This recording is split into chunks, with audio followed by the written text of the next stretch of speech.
Question number 5th is temperature at 12 noon was 10 degrees Celsius above zero. If it decreases at the rate of 2 degrees Celsius per hour until midnight, at what time would the temperature be 8 degrees Celsius below zero? What would be the temperature at midnight? So the question starts from here. The temperature at noon is equal to 10 degrees Celsius. Rate of decrease ਆਪਾਂ ਨੂੰ ਦਿੱਤਾ ਹੋਇਆ ਆ -2 degree Celsius. Minus ਇਸ ਕਰਕੇ ਲਿਆ ਆ ਕਿਉਂਕਿ ਡਿਕਰੀਜ਼ ਹੈ, ਔਰ 2 ਡਿਗਰੀ ਸੈਲਸੀਅਸ ਦੇ ਹਿਸਾਬ ਦੇ ਨਾਲ ਡਿਕਰੀਜ਼ ਹੁੰਦਾ ਆ। 10 ਡਿਗਰੀ ਸੈਲਸੀਅਸ ਅਬਵ ਜ਼ੀਰੋ ਦਾ ਮੀਨਿੰਗ ਹੈ ਪਲੱਸ ਦੇ 10 ਡਿਗਰੀ ਸੈਲਸੀਅਸ। 8 ਡਿਗਰੀ ਸੈਲਸੀਅਸ ਬਿਲੋ ਜ਼ੀਰੋ ਦਾ ਮੀਨਿੰਗ ਹੈ -8 degree Celsius. If it is 10 degree Celsius at 12 PM, ਜੇ ਦੁਪਹਿਰ ਦੇ 12 ਵਜੇ 10 ਡਿਗਰੀ ਸੈਲਸੀਅਸ ਹੈ ਅਤੇ ਆਪਾਂ ਨੂੰ ਸਟੇਟਮੈਂਟ ਦੇ ਵਿੱਚ ਇਹ ਕਿਹਾ ਗਿਆ ਆ ਕਿ -8 ਡਿਗਰੀ ਸੈਲਸੀਅਸ ਟੈਂਪਰੇਚਰ ਜਿਹੜਾ ਆ ਉਹ ਕਿੰਨੇ ਵਜੇ ਹੋਏਗਾ, ਆਪਾਂ ਨੂੰ ਸਟੇਟਮੈਂਟ 'ਚ ਦਿੱਤਾ ਆ। ਤਾਂ ਆਪਾਂ ਕੀ ਕਰਦੇ ਹਾਂ, ਹੁਣ 10 ਡਿਗਰੀ ਸੈਲਸੀਅਸ ਤੋਂ ਸਟਾਰਟ ਕੀਤਾ ਆਪਾਂ। ਦੁਪਹਿਰ ਦੇ 12 ਵਜੇ 10 ਡਿਗਰੀ ਸੈਲਸੀਅਸ ਆ, 2 ਡਿਗਰੀ ਸੈਲਸੀਅਸ ਦੇ ਹਿਸਾਬ ਨਾਲ ਡਿਕਰੀਜ਼ ਹੋਏਗਾ। ਟਾਈਮ 12 ਵਜੇ ਤੋਂ ਬਾਅਦ 1 ਵੱਜ ਜਾਣਗੇ, ਔਰ ਟੈਂਪਰੇਚਰ ਜਿਹੜਾ ਆ 2 ਡਿਗਰੀ ਸੈਲਸੀਅਸ ਆਪਾਂ ਮਾਈਨਸ ਕਰ ਦਿੱਤਾ, ਮਤਲਬ 8 ਡਿਗਰੀ ਸੈਲਸੀਅਸ ਆ ਗਿਆ। ਔਰ ਆਪਾਂ ਕੰਟੀਨਿਊਸਲੀ ਉਦੋਂ ਤੱਕ ਚੱਲਾਂਗੇ ਜਦੋਂ -8 ਡਿਗਰੀ ਸੈਲਸੀਅਸ ਜਦੋਂ ਤੱਕ ਆਪਾਂ ਨੂੰ obtain ਨਹੀਂ ਹੁੰਦਾ। ਆਪਾਂ ਨੂੰ ਟਾਈਮ ਪੁੱਛਿਆ ਹੋਇਆ ਆ, ਤਾਂ ਉਹਦੇ ਲਈ ਹੁਣ ਆਪਾਂ 2 ਡਿਗਰੀ ਸੈਲਸੀਅਸ ਹੋਰ ਡਿਕਰੀਜ਼ ਕਰਤੇ। 6 ਡਿਗਰੀ ਸੈਲਸੀਅਸ ਕਿੰਨੇ ਵਜੇ ਹੋਏਗਾ? 2 ਵਜੇ। 4 ਡਿਗਰੀ ਸੈਲਸੀਅਸ ਕਿੰਨੇ ਵਜੇ ਹੋਏਗਾ? 3 ਵਜੇ। 2 ਡਿਗਰੀ ਸੈਲਸੀਅਸ ਕਿੰਨੇ ਵਜੇ ਹੋਏਗਾ? 4 ਵਜੇ। ਹੁਣ 2 ਡਿਗਰੀ ਸੈਲਸੀਅਸ ਤੋਂ ਅੱਗੇ 2 ਡਿਗਰੀ ਸੈਲਸੀਅਸ ਹੋਰ ਮਾਈਨਸ ਕਰਤੇ। 0 ਡਿਗਰੀ ਸੈਲਸੀਅਸ ਹੋਏਗਾ 5 ਵਜੇ। 0 ਡਿਗਰੀ ਸੈਲਸੀਅਸ ਤੋਂ ਅੱਗੇ ਹੁਣ -2 ਡਿਗਰੀ ਸੈਲਸੀਅਸ ਹੋਏਗਾ 6 ਵਜੇ, ਔਰ ਉਸ ਤੋਂ ਨੈਕਸਟ -4 ਡਿਗਰੀ ਸੈਲਸੀਅਸ ਹੋਏਗਾ 7 ਵਜੇ। -6 ਡਿਗਰੀ ਸੈਲਸੀਅਸ ਹੋਏਗਾ 8 ਵਜੇ, ਔਰ -8 ਡਿਗਰੀ ਸੈਲਸੀਅਸ ਟੈਂਪਰੇਚਰ ਹੋਏਗਾ 9 PM। ਮੀਨਸ ਇੱਥੋਂ ਆਪਾਂ ਨੂੰ ਇੰਪਲਾਈ ਇਹ ਕਰ ਗਿਆ ਕਿ ਜਦੋਂ ਰਾਤ ਦੇ 9 ਵੱਜਣਗੇ ਟੈਂਪਰੇਚਰ ਜਿਹੜਾ ਆ 8 ਡਿਗਰੀ ਸੈਲਸੀਅਸ ਬਿਲੋ ਜ਼ੀਰੋ ਹੋ ਜਾਏਗਾ।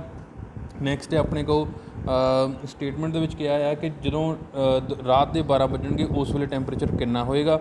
ਆਪਾਂ ਇਸ ਪੁਆਇੰਟ ਤੋਂ ਹੀ ਅੱਗੇ ਕੰਟੀਨਿਊ ਕਰਾਂਗੇ। -8 ਡਿਗਰੀ ਸੈਲਸੀਅਸ ਕਿੰਨਾ ਆ? 9 ਵਜੇ ਆ। ਜਦੋਂ 10 ਵੱਜਣਗੇ ਤਾਂ ਉਸ ਵੇਲੇ -2 ਡਿਗਰੀ ਸੈਲਸੀਅਸ ਹੋਰ ਡਿਕਰੀਜ਼ ਕਰ ਦਿਓ, -10 ਡਿਗਰੀ ਸੈਲਸੀਅਸ ਹੋ ਜਾਏਗਾ ਰਾਤ ਦੇ 10 ਵਜੇ। ਦੈਨ ਰਾਤ ਦੇ 11 ਵਜੇ -12 ਡਿਗਰੀ ਸੈਲਸੀਅਸ ਹੋ ਜਾਏਗਾ, ਔਰ ਰਾਤ ਦੇ 12 ਵਜੇ -14 ਡਿਗਰੀ ਸੈਲਸੀਅਸ ਟੈਂਪਰੇਚਰ ਹੋ ਜਾਏਗਾ। ਮੀਨਸ 9 ਵਜੇ ਟੈਂਪਰੇਚਰ ਜਿਹੜਾ -8 ਡਿਗਰੀ ਸੈਲਸੀਅਸ ਹੋਏਗਾ, ਔਰ ਮਿਡਨਾਈਟ ਵੇਲੇ ਟੈਂਪਰੇਚਰ ਜਿਹੜਾ -14 ਡਿਗਰੀ ਸੈਲਸੀਅਸ ਹੋਏਗਾ। ਇਹਦੇ ਵਿੱਚ ਆਪਾਂ ਟਾਈਮ ਦੱਸਣਾ ਸੀਗਾ 9 ਵਜੇ, ਇਹਦੇ ਵਿੱਚ ਆਪਾਂ ਟੈਂਪਰੇਚਰ ਦੱਸਣਾ ਸੀਗਾ, ਉਹ -14 ਡਿਗਰੀ ਸੈਲਸੀਅਸ ਹੋ ਗਿਆ। ਨੈਕਸਟ ਕੁਐਸਚਨ ਹੈ ਨੰਬਰ 6।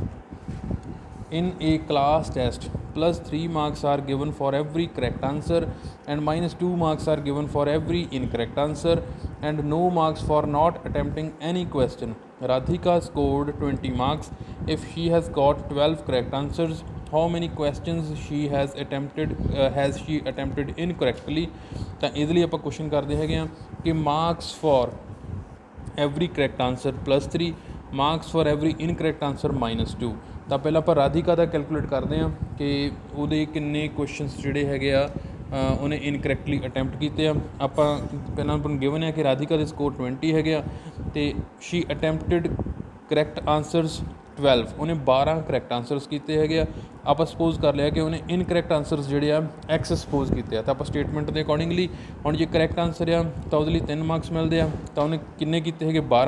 12 ਨੂੰ ਆਪਾਂ 3 ਨਾਲ ਮਲਟੀਪਲਾਈ ਕਰ ਦਿੱਤਾ, ਪਲੱਸ -2 ਇਨਕਰੈਕਟ ਦੇ ਲਈ -2 ਨੂੰ ਐਕਸਟਰਾ ਮਲਟੀਪਲਾਈ ਕਰਤਾ, ਟੋਟਲ ਉਹਦੇ ਸਕੋਰ 20 ਆਏ ਹੋਏ ਹੈਗੇ ਆ।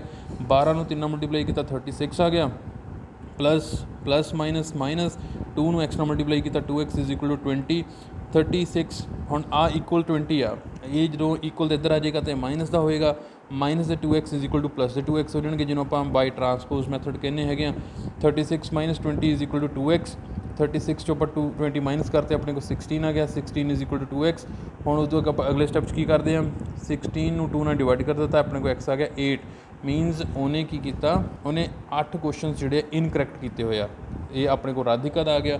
ਨੈਕਸਟ ਆਪਣੇ ਕੋਲ ਮੋਹਿਨੀ ਦਾ ਹੈ। ਮੋਹਿਨੀ ਸਕੋਰਸ -5 ਮਾਰਕਸ, ਉਹਦੇ ਮਾਰਕਸ -5 ਆਏ ਆ। Although she has got 7 correct answers, ਉਹਦੇ 7 ਕਰੈਕਟ ਆਨਸਰਸ ਸੀਗੇ, ਬਟ ਉਹਦੇ ਇਨਕਰੈਕਟ ਆਨਸਰਸ ਕਿੰਨੇ ਹੋਣਗੇ? ਹੁਣ ਆਪਾਂ ਨੂੰ ਮੋਹਿਨੀ ਦੇ ਸਕੋਰ ਦੇ ਦਿੱਤੇ ਗਏ ਆ -5, ਕਰੈਕਟ ਆਨਸਰਸ ਉਹਦੇ ਹੈਗੇ ਆ 7, ਇਨਕਰੈਕਟ ਆਨਸਰਸ ਆਪਾਂ ਸਪੋਜ਼ ਕਰ ਲਏ ਆ x। ਤਾਂ ਅਕੋਰਡਿੰਗ ਟੂ ਸਟੇਟਮੈਂਟ 7 × 3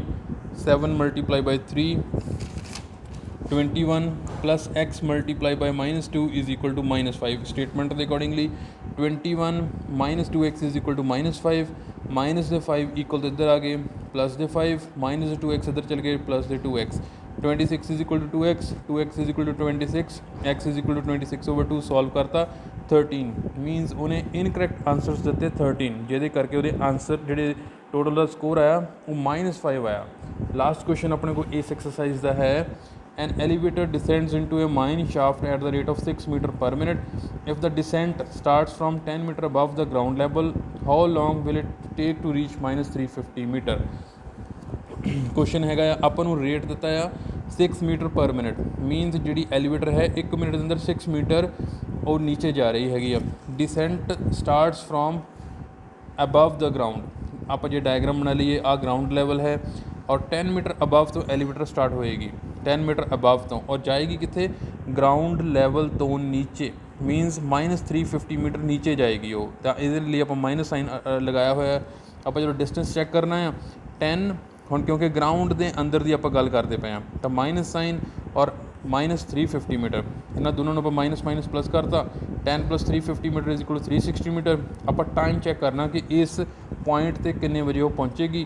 ਆਪਾਂ ਟੋਟਲ ਡਿਸਟੈਂਸ ਨੂੰ ਰੇਟ ਨਾਲ ਡਿਵਾਈਡ ਕਰ ਦਿੱਤਾ 360 ਜਦੋਂ ਆਪਾਂ 6 ਨਾਲ ਡਿਵਾਈਡ ਕਰਦੇ ਹਾਂ ਆਪਣੇ ਕੋਲ ਆ ਗਿਆ 60 ਮਿੰਟ 60 ਮਿੰਟ ਦਾ ਮਤਲਬ ਕੀ ਹੁੰਦਾ ਆ 1 ਆਵਰ।